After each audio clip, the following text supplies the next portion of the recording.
Good evening. Call the meeting to order and begin with the flag salute. Please stand up, put your hand on the heart.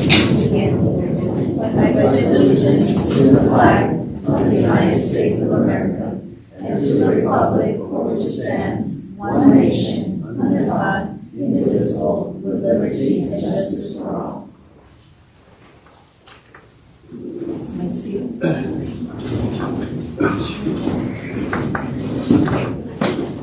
Buenas tardes, gracias por acompañarnos. Se ocupa traducción con la señora Martínez al fondo de salud. Gracias. Item three, adoption of the regular agenda. Do we have a motion to adopt the regular agenda? I'll second. Motion by Dr. Weiss, second by Ms. Bruno. Are there any comments or discussion from the board? Roll call, Mrs. Bruno. Aye. Ms. Gomez. Aye. Ms. San Pablo. Aye. Dr. Weiss. And aye. Motion passes. Item 4.1, Charles Blackstock Junior High School presentation, Ms. Comstock.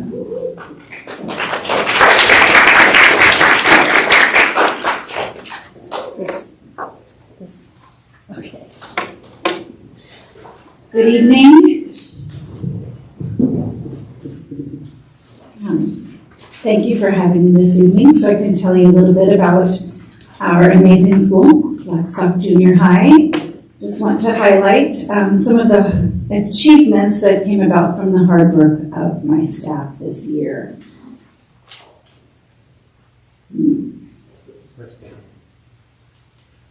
Thank you. I'm a terrible lip reader, but that's what you were telling me. All right, so we'll be looking at some data this evening from Panorama and our Ames Web Plus benchmark screeners that look at reading and math scores. And I have a little bit of LCAP Family Engagement Survey data to share with you that we're proud of.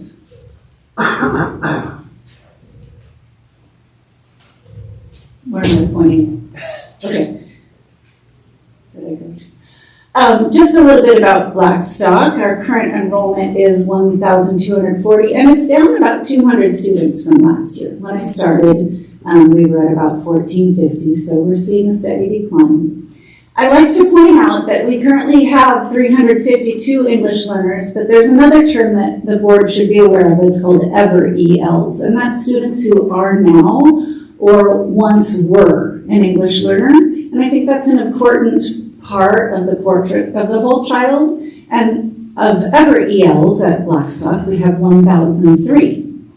We have 89.6 socioeconomically disadvantaged students and 177 students with disabilities. Where do we need to point this thing?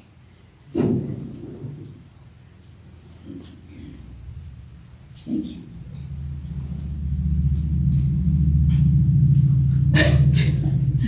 Okay, so first I'd like to share with you the data that we got from our three Ames Web Plus benchmark reading screeners. These three pyramids show, I know they're very tiny, but let me explain. They show the results from the fall, winter, and spring screeners broken down by grade level. After our first MTSS meeting,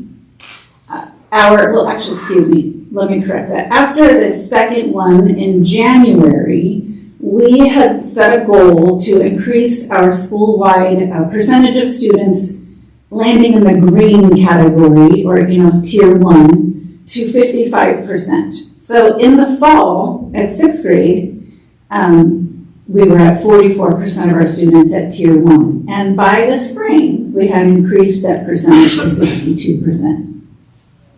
The 7th grade went from 57% in the fall to 66% in the spring, and the 8th grade 49% in the fall to 69% in the spring. So in all three grade levels, we far exceeded our MTSS goal. So the next question is, how did we do that? Dave, thank you. So in our MTSS meetings, looking at the reading data, One thing we were able to drill down and see was that the biggest area of need, the biggest area of growth was our students' silent reading fluency. And so we dug into, Panorama has something called a playbook. And playbook is full of these research-based strategies specifically targeted to the area of need that you're looking at when you're looking at data. And it suggested a strategy called FORI, F-O-R-I. And I probably should have written down what that stands for, but I didn't. But the gist of it is it's a repeated reading strategy that's research-based that has been shown to increase student reading fluency. And it's just repeated reading. So the first, let's say you're going to read 2 paragraphs from the textbook in class. The teacher will read it aloud first. And the purpose of this is to model prosody, intonation, articulation, for the students to hear a really solid model. Then the second read is called echo reading. The teacher reads it, and the students echo, usually 1 sentence at a time, so that they can practice saying it exactly as they've just heard. The third is a class choral read. Everybody joins in and reads it together. And the final is partner reading. Students read back and forth. So at the end, they've read through the passage 4 times, and this is shown not only to increase fluency, but to increase comprehension. And our teachers were really raving throughout the year. They were like, we were a little skeptical at first, but as we kept doing this, we really saw students' comprehension of what we were reading increasing, like in the moment.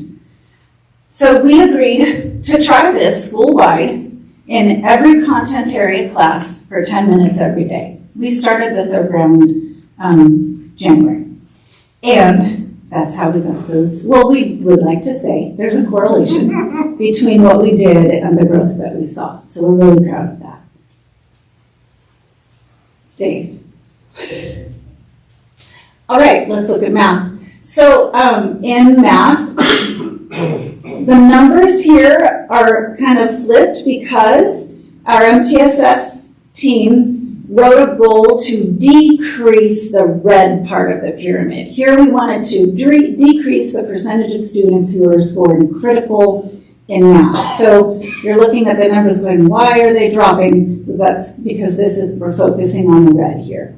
So in 6th grade math in the fall, 47% of our students were critical, and then I'd like to see that little tiny red triangle. It shrunk quite a bit to 32% in the spring. 7th grade math from 48% critical in the fall to only 28% in the spring. And then in 8th grade math, it's not as big of a drop, 44% to 39%, but we did hit that 5% drop goal. But I like to see that it went from 51% in winter, and I think they were hibernating, and it dropped back down to only 39% in the spring. So what did we do? We implemented another school-wide Tier 1 math strategy. And I kind of forgot to mention that was what really made the reading strategy effective. It was school-wide Tier 1. We didn't talk about what do these students need in intervention, who can we pull out and help. It was what are we going to give every child? And so we did the same with math. What are we going to do with every child every day? And we at Blackstock are lucky to have an RTI period, 30 minutes a day. So we committed that every student would spend 5 to 10 minutes on a math program called Amplify, which is part of the core curriculum that allows students to practice math fluency facts like multiplication or division, and it levels them.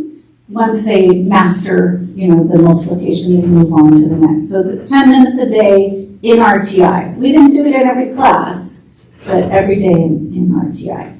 And we do believe that led to some of the goals or the increases that you saw on the previous slide. So here we have our social emotional learning data from Panorama, our fall scores and our spring scores. This is an area of growth for us. We do notice from this that in the spring, I think our students start to feel just a little bit less self-efficacious. I think they're exhausted, they're feeling like they can't push through. So this is going to be data that we're going to look at not only as a staff early in the fall, but we want to bring in some panels of students, do some interviews, like what could we do to help you feel like kind of stay strong through the end of the year so we don't see these kinds of drops. We're happy that, we didn't see any change in perseverance and not a drop, but we were really concerned about that 8-point drop in self-management from fall to spring. Next slide. I did pick one question that was good news for us because our MTSS team had set a goal in self-efficacy at the beginning of the school year, and another Tier 1 activity that we did all year long was working with our students who had the lowest report card grades from the previous spring. So we looked at those lists this fall and had each of their RTI teachers pull them into small groups and use another panorama playbook strategy called growth circles, where it teaches students how to break down goal setting into achievable chunks. They'll write down the overarching goal, like they use the basketball strategy or analogy in panorama. I want to learn how to make a 3-point shot. So what are the things I can do now? Well, right now I can dribble with one hand, and right now I can make a shot from the free throw line, and right now I am good at hitting the backboard, but I'm not hitting the net. So they'll do it right what they can do. Then they list the things they can't. I cannot yet hit the basket from farther than the free throw line. And then they teach them to start picking one skill set at a time, and that's what you're going to work on. So we saw, and specifically in reaching goals, how well can you keep working to reach your goals if problems come up? We did see a 3-point increase in that specific area from the fall. And so we were happy to see that hopefully that growth circle goal setting strategy had a positive effect.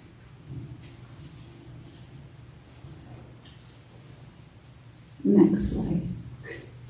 And this is just a little snapshot of some of the wonderful family engagement activities that we had going on throughout the year. At the top right one is a picture of a Saturday Parent Academy, and I think some of you, Helen and Christine, got to hear our parents talk about how happy they were to have the opportunity to come to a parent informational meeting on a Saturday morning, because maybe they can't come at 9 a.m. on a Friday, or even 5 p.m. on a work night. They got to get home, make dinner, lots to do. So they were really happy with these Saturday morning meetings. And you can't quite tell, but we had about 50 people in our cafeteria on a Saturday at 10 a.m. And we did that 2 or 3 times.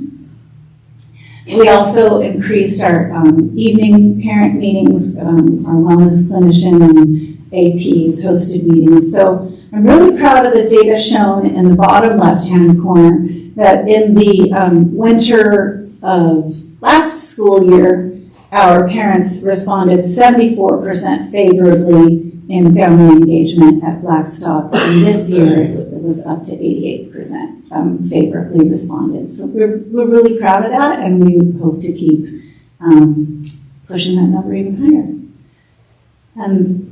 One more slide. Helen, we're going to miss you. I just want to say you've really been a great instructional leader and a role model, and thank you. I just thought about, my gosh, it's our last meeting with Helen. So thank you. Technically, it's not our last meeting with Helen. We have one more.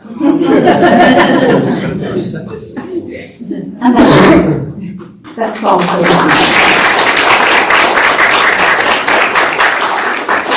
Any questions?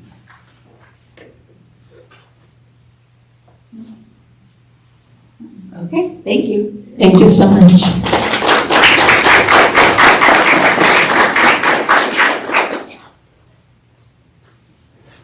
Item 4.2, presentation of the district 2425 by Clarice, Mr. Castellano.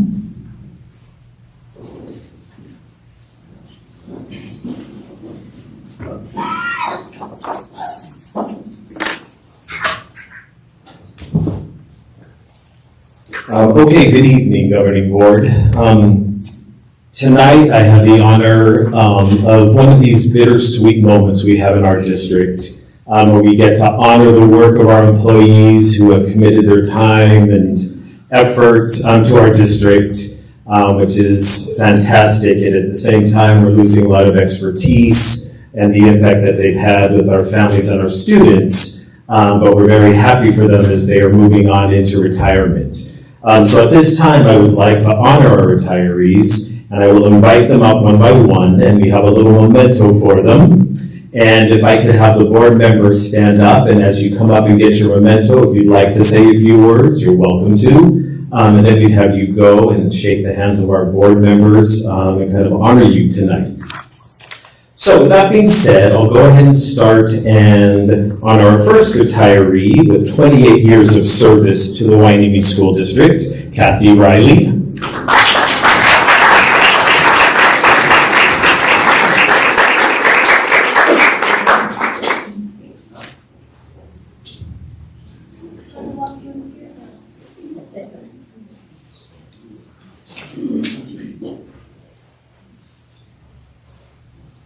Thank you so much to all of our Hueneme family. I've really enjoyed my time here and serving children and being a part of this community. You make it a great day or not, the choice is yours.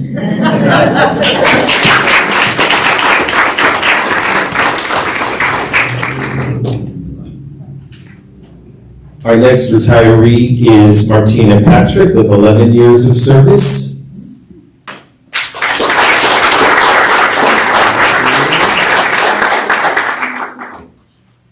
Joanne Penuela with 35 years of service.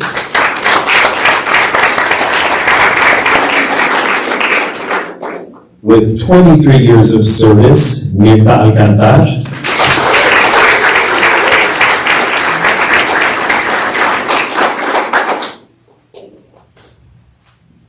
I said I was going to cry, but thank you, the board and Dr. Walker and Ms. Fisher for taking a chance on me. And it's been a great ride, and I'm so one of my proudest moment in my life has been serving the community. Thank you.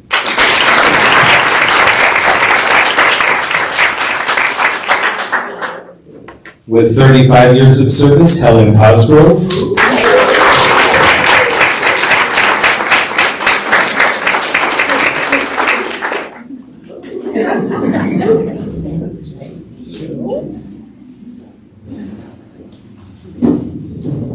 First of all, thank you for that incredible hot dog party that you threw me. And a girl could not ask for anything more, but what an honor and a privilege to work for this district, and I'm going to miss everything.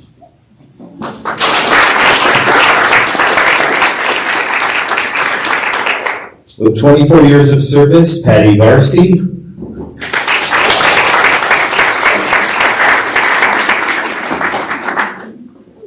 With 32 years of service, Roberto Martin.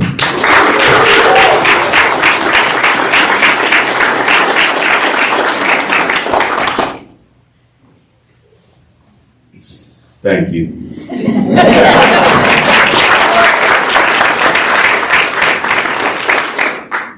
With 33 years of service, Comrade Saturnino.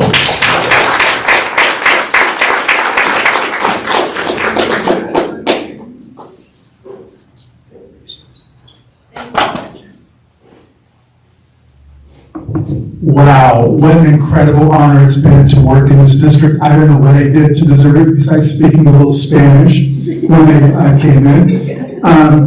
It is every day, I can say this sincerely, for the past 33 years, there's not been one day when I've woken up not wanting to come to work. It's been such a pleasure, and not too many people can say that. So, and it's really, really blessing to, it's a real blessing to end off on this note with such a great administration, not that we haven't had great administrations in the past, but especially particularly great administrations, listening to the teachers, working with the teachers, and especially in the past 2 years, adopting the Letters program. I would encourage you to please continue supporting that. It's one of the single most important thing I've ever done in my 32 years of teaching, or 33 years of teaching. That's including my master's degree. So thank you so much for your support, and keep on keeping on. Thank you.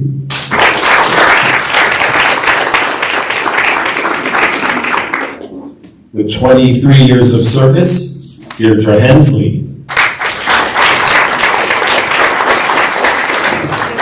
A note to read from Deirdre Hensley.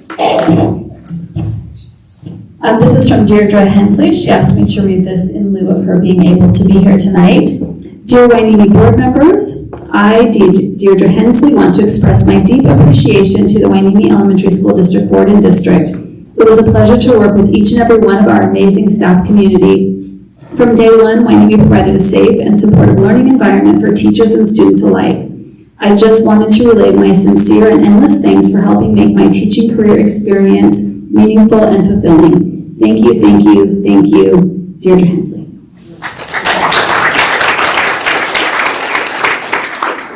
With 29 years of service, Mary Hamilton.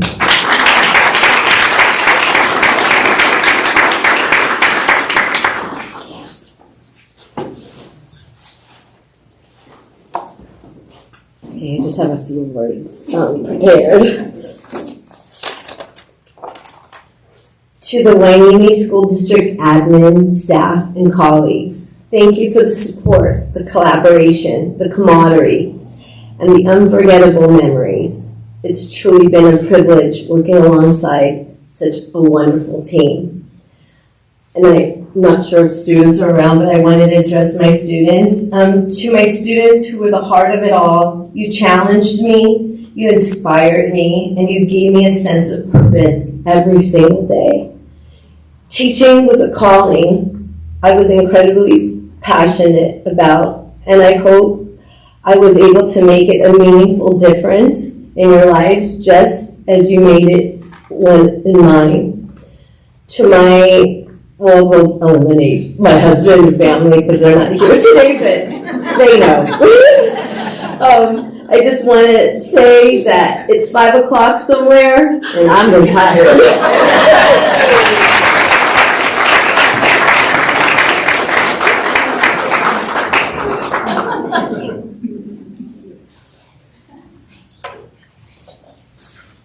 With 30 years of service, Chris Kilby.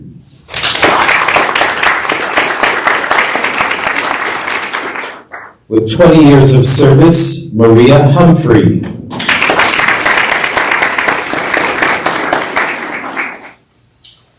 "23 years of service, Irma Polito.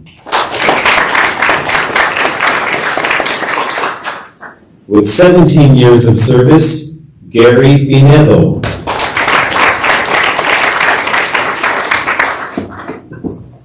With 23 years of service, Margarita Fernandez.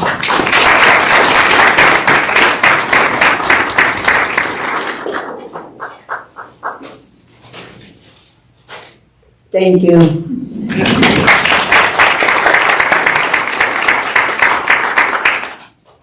With 26 years of service, Rosemarie Felix.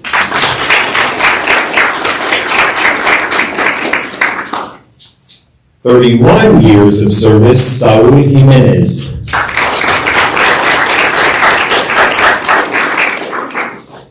With 19 years of service, Amparo de la Mora. With 19 years of service, Vitalina Rodriguez. So at this time, I would just like to thank all the retirees for their commitment to the Wainini School District, families and students. We want to thank you again for your work, and we wish you all the best in your retirement. Thank you.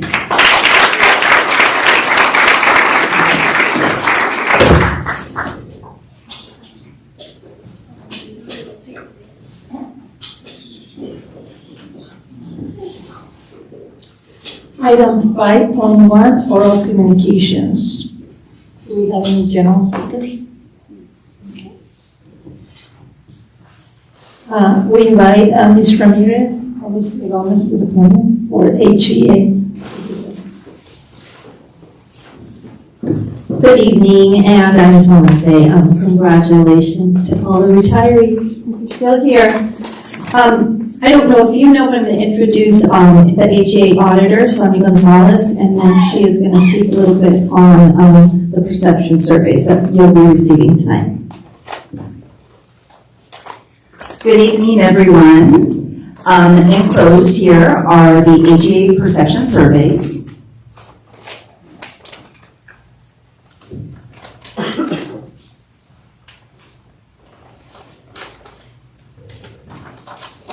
And these are the surveys of site administrators from all 11 schools of our district. You are seeing the entire survey. We hope that these surveys, which inform you of our members' concerns, will be a positive influence on the decisions made by you and our district administrators. They are presented to you as a way to keep open communication between HEA members and the current school board. We intend to build the best learning institutions for our community, and we thank you for your time and dedication, and have a wonderful and relaxing summer. Thank you. Next, CSEA, Mr. Ayala. Oh, Hi. hi. Hi, I'm Patty Ortiz, and I'm actually here for Jesus Ayala. Just wanted to let the board know that we did come to a conclusion of our negotiations at this time, and then moving forward with, we will be voting on it. And we would also like to the board members to maybe possibly come to one of our chapter meetings the following school year. We're cordially inviting you all, and hopefully you would come and see what we do and say, and appreciate what we try to do for our staff and our families as well. Thank you. Thank you. Item 5.2, written communications. Okay. Thank you. Next is approval of the board minutes. Item 6.1, approval of the minutes of the regular meeting through May 12, 2025. Do we have a motion to approve? Motion to approve. Second. Motion by Mrs. Gomez, second by Ms. San Pablo. Are there any comments or discussion from the board? Roll call. Mrs. Bruno. Aye. Ms. Gomez. Aye. Ms. San Pablo. Aye. Dr. Ruiz. Aye. And aye. Motion passes. Adoption of the consent agenda. Are there any requests from the board, staff, or audience to remove an item or transfer it from the consent agenda to the action agenda? Okay. Do we have a motion to adopt the consent agenda? I'll move that we adopt the consent agenda. I'll second. Okay. Motion by Mrs. Bruno, second by Mrs. Gomez. Roll call. Mrs. Bruno. Aye. Ms. Gomez. Aye. Mrs. San Pablo. Aye. Dr. Ruiz. And I. Motion passes.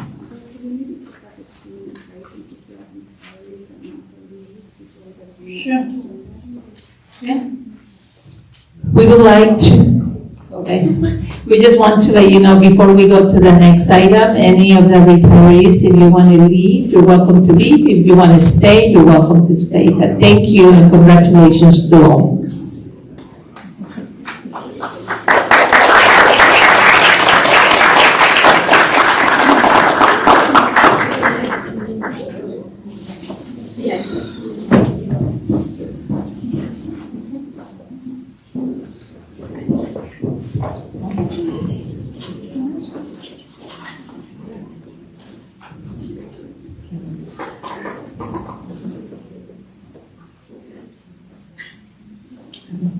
Next, educational services, item 8.1, public hearing on the LCAP, Mrs. Cosgrove.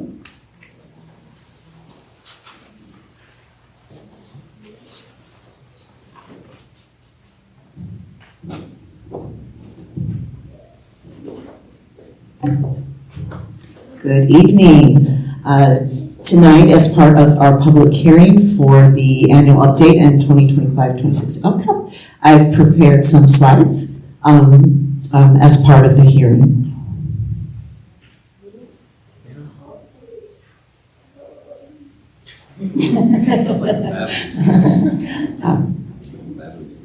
I've provided regular updates on our LCAP progress throughout this school year, which is a little different from previous years, including on the mid-year report in February.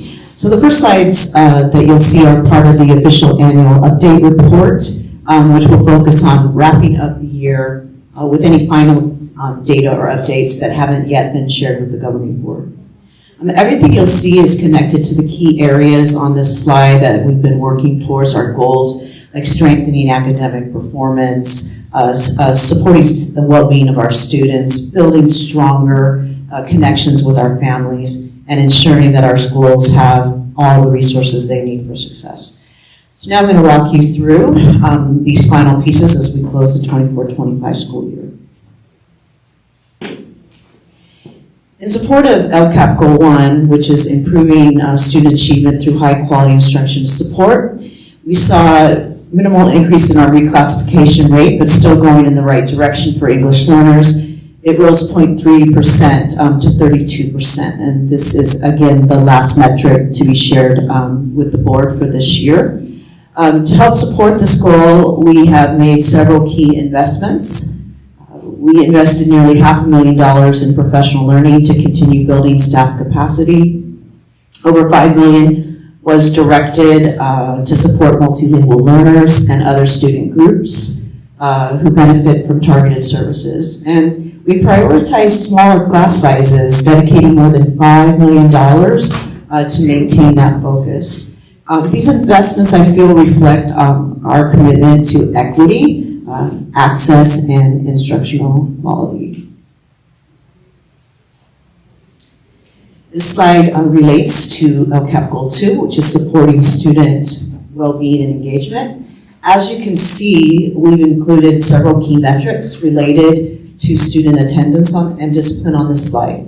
While there have been slight increases in suspensions and expulsion, one area stands out as a concern is our chronic absenteeism rate. The number rose, there was a 3.5% increase, rose to 21.7%. So this tells us that more students are missing significant amounts of instructional time, and this is something that we need to continue to examine closely as we plan next steps for 25-26 as we support student engagement and intervention. This slide for Goal 2 highlights how we've supported students' overall well-being. The most significant investment that you see here, over $4 million, went to health and safety, reflecting our focus, obviously, on safe and supportive schools. The district invested over $3 million in mental and emotional health services and nearly $900,000 in engagement programs to help students feel connected and involved. Together, all of these investments show the district's commitment to supporting the whole child, not just academic, but behavior, SEL, social and emotional learning, and attendance. This goal references LCAP Goal number 3, which is strengthening family and community engagement. Student reports of meaningful participation at school improved just very minimally here, and it obviously needs to remain a very, very intentional area of targeted focus for the district.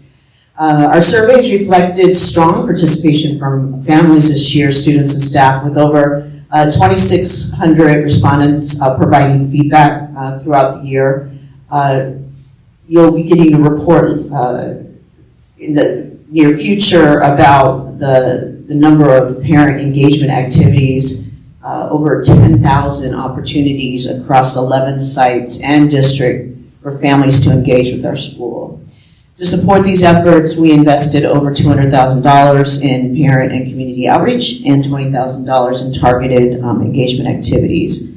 Additionally, school sites received more than $1.2 million in this to use flexibly in ways that best meet their community needs.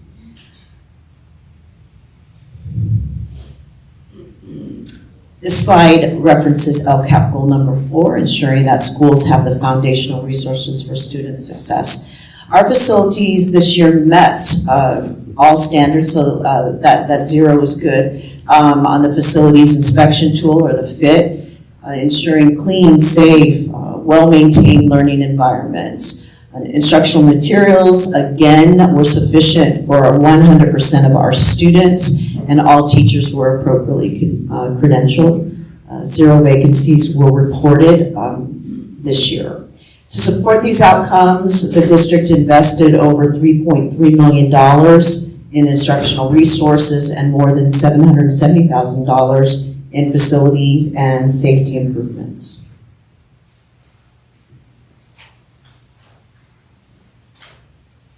The rest of the presentation, the slides that you'll see, I'm shifting now my focus to the upcoming year. The board remembers that last year we submitted a 3-year LCAP plan.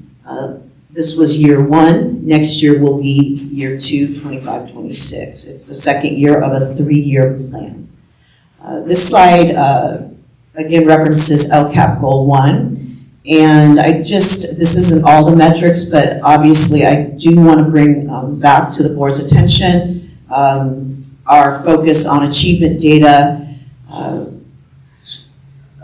A reminder, we did see progress this year. The needle moved for Hueneme, particularly in English language arts. We do have gaps, significant gaps in math and 8th grade science. But again, this highlights our need to continue strengthening core instruction, what is happening inside the classroom, while providing targeted support where students need it. Next year's plan includes over $2.7 million to expand our multilingual programs, $2.4 million to continue supporting special populations, and more than $5.2 million to maintain small class sizes. These investments are designed to improve access, obviously, to high quality instruction, especially for the students identified in these groups.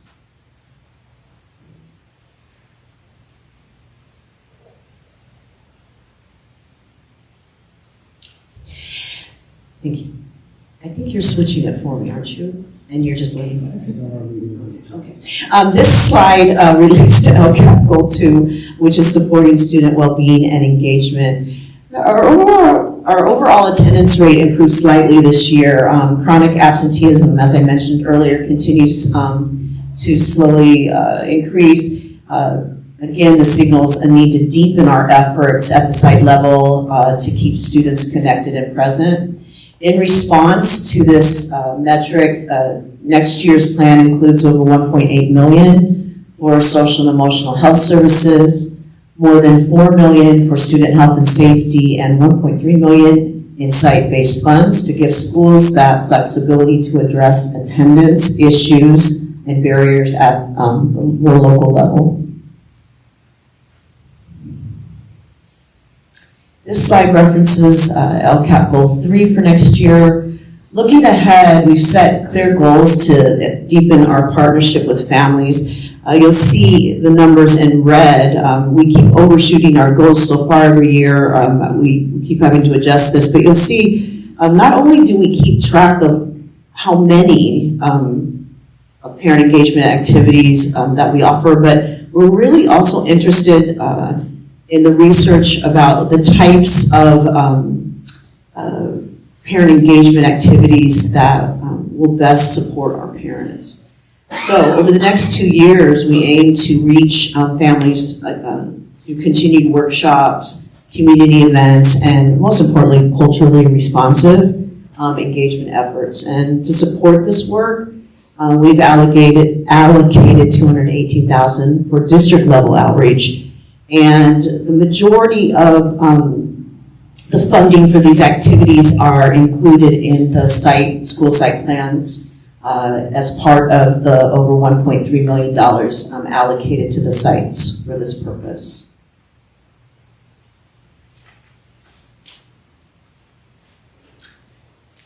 Goal 4, ensuring strong instructional conditions and well-maintained schools. Again, very, very proud of our ability to keep our 100% of our teachers appropriately credentialed, getting qualified staff in each and every classroom. To support this and to continue this work, next year's plan will include over $3.2 million for instructional resources and a little under $800,000 for facilities and safety. Obviously, the objective here is to ensure that our teachers and our students have the best tools and the best environments.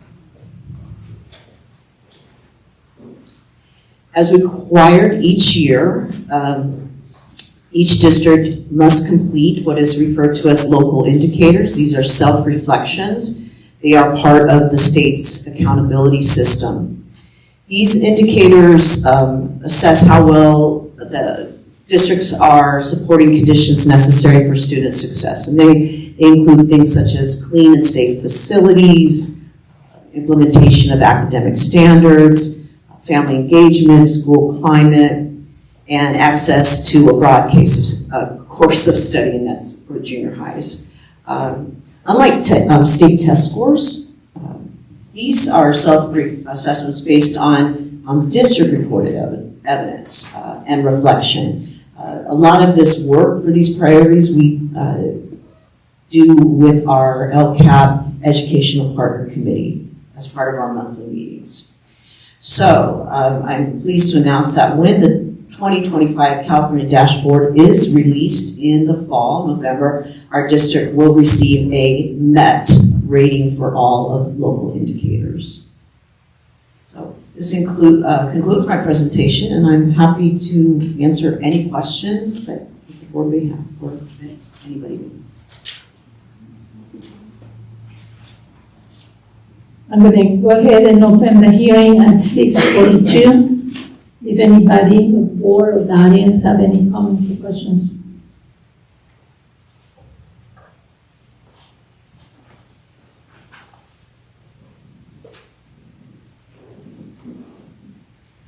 Okay.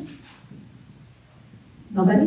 All right. I'm going to go and close the hearing at 6:42. Thank you.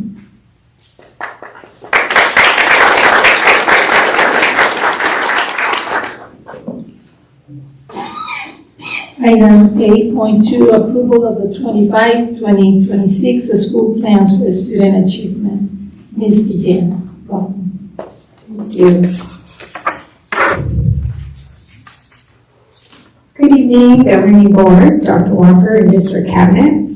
Tonight, I'm bringing for board approval 11 school plans for student achievement, also known as SIPSAs, for all of the schools in our district.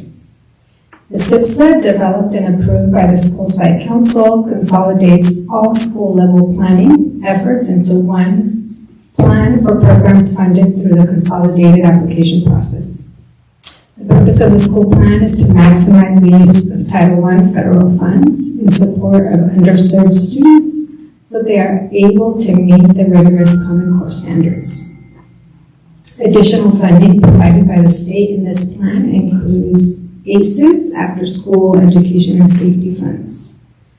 And principals work with school site council members to conduct comprehensive needs assessment and then plan state and federal fund spending on priority goals for the school, which are very closely aligned with the district's local control accountability plan. The school planning process supports a continuous cycle of action, reflection, and improvement.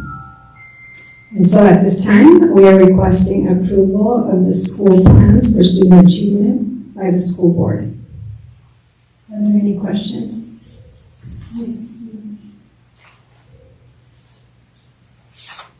Okay. Do we have a motion to approve? Motion to approve. Second. Motion by Ms. San Pablo, second by Mrs. Bruno. Any comments from the audience or from the board? Roll call. Thank you. Thank you.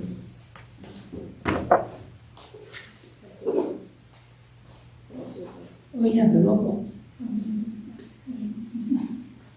I'm going to do the roll call. Ms. Gomez. Aye. Ms. San Pablo. Aye. Dr. Weiss. Aye. Mrs. Bruno. Aye. And Ms. Nye. Motion passes. Item 9.1, public hearing of the proposed 2025-26 district budget. Ms. Marshall. Good evening.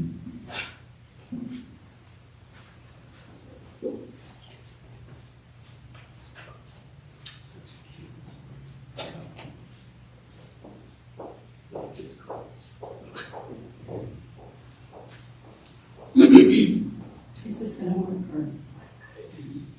Perhaps. You want me to? I can advance it. Well, we'll leave it here for a minute, and then I'll just say next if this is. So, good evening, governing board members. Tonight, I will present an outline of the Wainini Elementary School District proposed 2025-26 adopted budget for the public hearing. The legislature must pass a balanced budget on or before June 15th, and we will then await the governor to sign the budget. For the adopted budget, we have used the governor's May revision as our guidance, and these first few slides highlight some of the May revision proposals. So let's begin with an update at the state level. Okay, so the governor's May revision proposes to provide a 2.3% cost of living adjustment to the local control funding formula, special education, and select categorical programs. So our LCFF funding is based on our average daily attendance. We've been funded on a 3-year average for the last few years.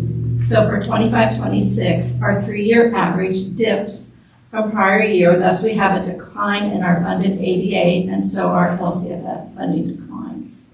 We hope that our attendance rates continue to increase and return to pre-pandemic levels.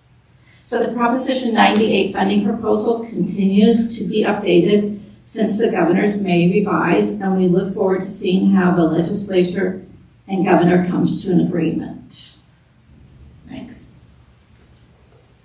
The May revision projects that our federal Title III funds may be limited, and that is projected to be approximately $457,000 from our budget. These funds are for the purpose of strengthening and increasing parent, family, and community engagement in programs that serve English learners. Without these federal funds, that would increase pressure from the state to backfill losses with state dollars. So the May revision shows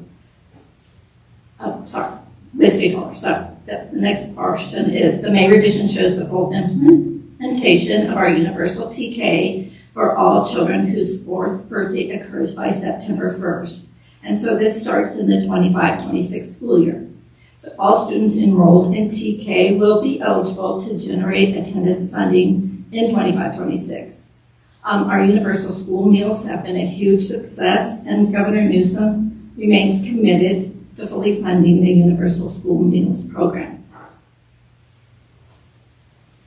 This slide notes the Ed Code requirements that we build the budget within and that it is built together with the LCAP.